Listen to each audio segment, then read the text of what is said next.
What distinguished genuine Benelux revolution from French occupation?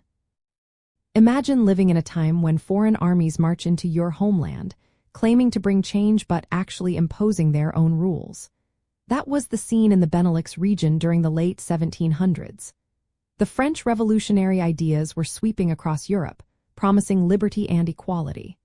But when French armies arrived in the Benelux, it was more about conquest than genuine revolution.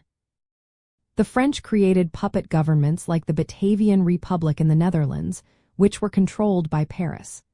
They forced local populations to accept new laws, taxes, and conscription into French armies. This was not a movement driven by local people wanting independence.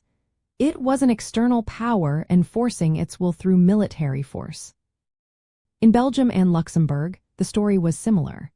The French annexed these territories outright, reorganizing their governments and legal systems based on French revolutionary principles.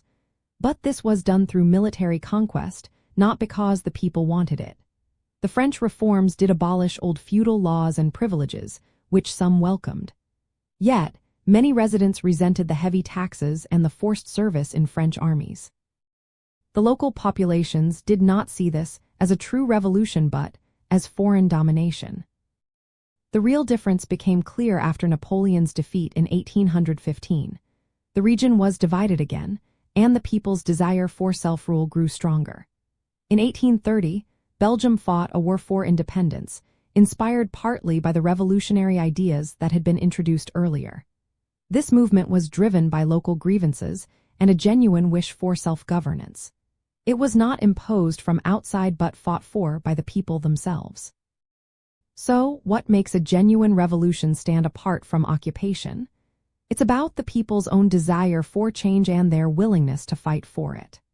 The French Revolutionary period changed laws and ideas, but it was the later movements, like Belgium's independence in 1830, that truly reflected the region's own revolutionary spirit.